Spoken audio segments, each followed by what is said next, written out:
बिस्मिल्लाहिर्रहमानिर्रहीम, अस्सलाम वालेकुम। कराची में मौसम गर्मा की पहली बारिश हुई और पाकिस्तान का सबसे बड़ा शहर कराची पानी में डूब गया और इन खदशात का इजहार पहले भी किया जा रहा था। अब कराची में MQM कहती है कि उसका मैंडेट है और जनाब उनसे छीना गया। तहरीक इंसाफ यहाँ पर कैसे बड़ी जमात बन गई, बड़ा हैरान कुन था, बड़ी बातें की गई। अब सिंध में वज़ीर बल्दियात पाकिस्तान पीपल्स पार्टी के हैं, वो कह रहे हैं जनाब हमने अमले को लगा दिया है, सारे एक्टिव हो गए हैं, ये हो गया वो हो गया। हालात ये हैं कि PDM में सिंध यानी provincial disaster management authority Sindh वो एक्टिव हो गई है कि जनाब इन बारिशों से तबाही आ सकती है, गैर मुतवक्की कुछ हो सकता है, उसको एक्टिव करना पड़ा है।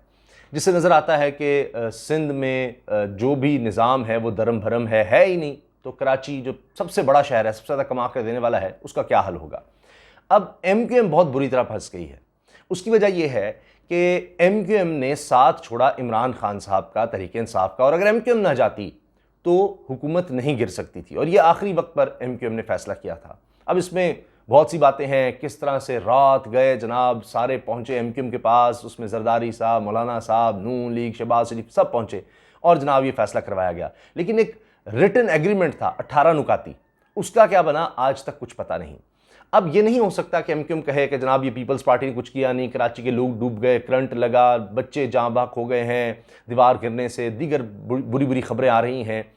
तो आप देखें कि MQM बहुत बुरी तरह फंस गई है, क्योंकि सबसे ज़्यादा सीटें वो हमेशा कराची से लिया करती थी, अब भी सबसे ज़्यादा सीटें उसकी कराची में ही हैं। तो अब हाल ये हो गया है MQM का, इमरान खान साहब को छोड़ने के बाद, कि आपने देखा जो हालिया इलेक्शन हुए तो पहले जिस हल्के से 30,000 वोटों की अक्सरियत थी, 30,000 वोटों की अक्सरियत थी MQM के पास, आज उसी इलेक्शन में सिर्फ 65 वोटों से, वो भी आप देखिए ना कि किस तरह तहरीक लब्बैक जो है रात तक वो जीत रही थी और सुबह पता लगा नहीं जनाब 65 वोट जो है वो MQM के ज़्यादा निकल आए हैं। तो सिर्फ 65 वोटों की अक्सरियत रह गई 30,000 से। ये भी नहीं कोई मतलब 6,500 हों या 650 हों, सिर्फ 65 वोट रह गए हैं। कहाँ 30,000 और कहाँ 65 वोट। तो आप सोचिए कि किस तरह से MQM को नुकसान पहुंचा है, धचका लगा है इमरान खान साहब का साथ छोड़ने की वजह से। खुद MQM के लोग कहते रहे, खालिद मकबूल सिद्दीकी साहब जो इस वक्त सबसे सीनियर हैं MQM में, उसको लीड कर रहे हैं, वो ये कहते रहे कि सबसे ज़्यादा वादे तहरीक इंसाफ ने पूरे किए। आज तक किसी ने भी इतने वादे पूरे नहीं किए जितने तहरीक इंसाफ ने किए।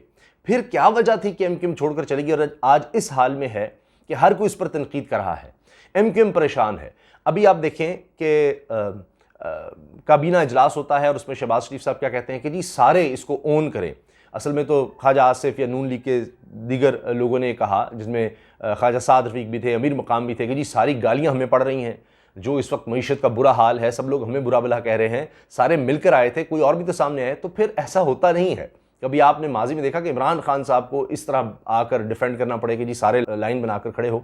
उसमें भी अगर आप देखें तो पीपल्स पार्टी के लोग आपको इस तरह से नजर नहीं आएंगे। मेन वहां पर फैसल सब्जवारी साहब जो हैं वो जरा दाएं जानिब शर्मिंदा खड़े थे। अब इसमें एक बात यह है, शर्मिंदा क्यों थे? अगर MQM को कुछ मिला है ज़्यादा, यानी तहरीक इंसाफ की निस्बत अब तक कुछ ज़्यादा मिल सका है, तो फैसल सब्जवारी साहब को मेरी टाइम की वजारत मिल सकी है, बस यही। बाकी तो उसी तरह से IT के मिनिस्टर भी वही हैं, उसी तरह से मिनिस्ट्रियाँ उनके पास हैं। बाकी क्या मिल सका है अब तक सिवाय वादों के? तो क्या जरदारी साहब फिर हाथ कर गए हैं उनसे? लेकिन ये सब इतना आसान नहीं है कि जी जरदारी साहब हाथ कर गए, ये हो गया। क्या इनको पता नहीं था? माजी में कई दफ़े उन्होंने मुआहदे किए और जरदारी साहब के तो जुमले हैं कि वादे कोई कुरान हदीस तो नहीं होते, तौबा नाउज़ुबिल्लाह खुदा खास्ता। तो वो इसलिए जनाब उस पर कहाँ अमल करेंगे पहले भी, लेकिन इस बार रिटर्न थे, नून लीग की भी गारंटी थी। मगर अब हालात ये हैं कि सबको अपनी अपनी पड़ी है। तो MQM की क्या मौजें लगी हैं, इस पर मुस्तफ़ा कमाल साहब ने कामरान खान साहब के शो में ये कहा है कि असल में ये इसलिए साथ गए हैं, हमेशा हुकूमत में इनकी मजबूरी है रहना, कि इनके ऊपर ऐसे ऐसे केसेस हैं करप्शन के और दीगर, कि ये अगर हुकूमत से, कोई भी हुकूमत हो, तो ये अगर हुकूमत से हिलते हैं तो वो केसेस खुल सकते हैं, इनके लिए मुश्किलात हो सकती हैं। ये वजह है। अब ये गए क्यों थे इमरान खान साहब को छोड़कर? जो बहाना इन्होंने बनाया था, जो पिट गया है, वो था जी महंगाई बड़ी है, लोग बड़े परेशान हैं। अब आप खुद सोचिए कि वहाँ पर जनाब 150 का पेट्रोल और अब यहाँ 250 का हो रहा है, 50 रुपये पेट्रोल लेवी का एग्री कर लिया है IMF के साथ। तो ये किस तरह से अब ये इसको जस्टिफाई करेंगे? ये बहाने जो उन्होंने बनाए थे कि जनाब महंगाई बहुत है, अब क्यों नहीं आते? अब इनको सांप क्यों सूंघ गया है? अब ऐसा क्या हो गया है? तो अब एमक्यूएम परेशान है। मुलाकात पे मुलाकात होती है कि जनाब वासिफ जरदारी साहब ने कहा था, ये कहा था, वो कहा था। 18 नुकाती जनाब एजेंडा था कि ये होगा, वो होगा, फ़लाँ जगह जनाब डेवलपमेंट की जाएगी, इंडस्ट्रियल एरिया को डेवलप किया जाएगा। अच्छा, बल्दियाती जो इख्तियारात हैं वो नीचे तक दिए जाएंगे। जो इनका असल है कि जनाब कराची में हमारा ज़्यादा मैंडेट है, एमक्यूएम का वोट बैंक ज़्यादा है, तो कराची को इख्तियारात नहीं दिए जाते। आइन में हालांकि दर्ज है, लेकिन सिंध हुकूमत सब इख्तियारात अपने पास रखती है। विफाक से तो इख्तियारात ले लिए 18वीं तरमीम के बाद, सूबों को आ गए, सूबों के पास बड़े इख्तियारात हैं, लेकिन आगे सूबा नहीं दे रहा, तो वो जल्द अज जल्द किया जाएगा। अब कहाँ 1 महीने में था कि जी 1 महीने के अंदर अंदर ये सारा कुछ कर दिया जाएगा। अब उस माहिदे को लगभग 3 महीने हो गए हैं, लेकिन कुछ भी नहीं हुआ। और दिलचस्प बात यह है कि अपने वोटर्स को भी कुछ नहीं बता रहे। ये समझ रहे हैं कि अच्छा बताने कुछ नहीं है, किसी तरह से वक्त गुजारे हैं। और इनकी स्ट्रेटजी नज़र आती है कि जो ही इलेक्शन का वक्त करीब आएगा, ये फिर से अपने खदशात, तहफ़्फ़ुज़ात और इन चीज़ों का इजहार करेंगे। जी हमारा ये काम नहीं हुआ, वो नहीं हुआ, और बड़ा गलत हो गया, हमारे साथ धोखा हो गया, और फिर जाकर जनाब मासूम बनने की कोशिश करेंगे। लेकिन इस दफ़ा अब लगता है कि लोग नहीं मानेंगे। जिस तरह कराची में लोग निकले हैं इमरान खान के लिए, सबसे ज़्यादा लोग आप कह सकते हैं कराची में निकले हैं, और ख़ुद से निकले। जिस दिन इमरान खान साहब से इख्तियार छीना गया, उस दिन से लेकर आज तक आप देखिए कि जब भी इमरान खान साहब कॉल देते हैं या नहीं भी देते, तब भी लोग कराची में निकलते हैं। अब पहले कहा जाता था जी एमक्यूएम की तरफ से, जी हमारा मैंडेट छीना गया है, जनाब फ़ौज ले आई है, एस्टेब्लिशमेंट ले आई है, उन्होंने इन पर हाथ रख दिया। अब तो आप देखें ना कि इमरान खान साहब कभी न्यूट्रल्स कहते हैं, कभी कुछ कहते हैं। जनाब ATMs भी नहीं है अब। वो अलीम खान साहब जिनको ऊपर कहा जाता था, या जहांगीर तरीन को जो कहा जाता था, उनको ATM मशीन्स इन्हीं की तरफ से कहा जाता था जो आज हुकूमत में है। आज उन्होंने उनको साथ मिला लिया, अब तो वो भी नहीं है। तो फिर इमरान खान साहब पहले से बड़े जलसे कैसे कर रहे हैं? कराची में जो जलसा किया उसने एमक्यूएम को हिला कर रख दिया। उसके बाद फिर इन्होंने कोई थोड़ा बहुत ये मुलाकातों का सिलसिला दोबारा ये शुरू किया।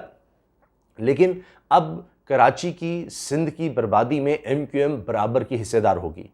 14 साल हो गए, 14 साल तारीख में ऐसा नहीं हुआ किसी को इतना अरसा इस तरह से इतनी स्ट्रॉन्ग गवर्नमेंट मिली हो जिस तरह पीपल्स पार्टी को मिली है। उसमें अब एमक्यूएम भी हिस्सेदार हो गई है।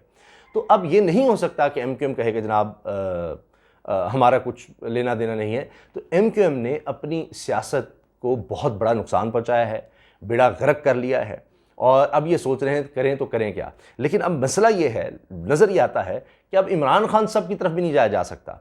वो भी अब कबूल नहीं करेंगे, क्योंकि इमरान खान साहब बड़ा वाजे कर चुके हैं कि अब वो चाहेंगे कि एक उनको स्ट्रॉन्ग गवर्नमेंट मिले, वरना वो गवर्नमेंट में आना ही नहीं चाहेंगे।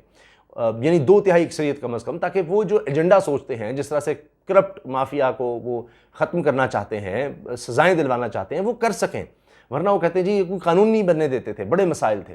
तो अब देखना यह है कि एमक्यूएम के पास रास्ता क्या है। बंद गली में एमक्यूएम जा चुकी है, बहुत मुश्किल में है, शर्मिंदा है, मीडिया पे भी नज़र नहीं आते, हाथ पांव ज़रूर मार रहे हैं। तो आपकी क्या राय है? जो कराची में जिस तरह से हालात हुए हैं बारिश के बाद, सिर्फ बारिश नहीं इनसे कंट्रोल हो रहा, बारिश के बाद का मामला, तो बाकी चीज़ें क्या कंट्रोल होंगी? तो आप ज़रूर अपनी राय का इज़हार कीजिए कमेंट सेक्शन में। आपको मुंतज़िर रहूँगा, कोशिश करूँगा आपके कमेंट्स का जवाब भी दूँ, जिस तरह से मेरी कोशिश होती है रेगुलरली कि जो कमेंट्स हैं उनका जवाब दिया जाए। तो आप एमक्यूएम का फ्यूचर क्या देख रहे हैं, और आप इमरान खान साहब का फ्यूचर क्या देख रहे हैं? क्या इमरान खान साहब को अब भी एमक्यूएम के साथ कोई इत्तेहाद करना चाहिए, या एमक्यूएम अगर वापस आती है तो इमरान खान साहब का मौक़िफ़ क्या होगा? कितना एमक्यूएम को नुकसान हो चुका है? और अगर आप एमक्यूएम के माजी में वोटर रहे हैं, क्या अब भी हैं, और क्यों हैं? और अगर आप नहीं हैं अब, तो क्या वजह है कि आप समझते हैं कि अब एमक्यूएम को वोट नहीं डालना चाहिए? अल्लाह हाफ़िज़।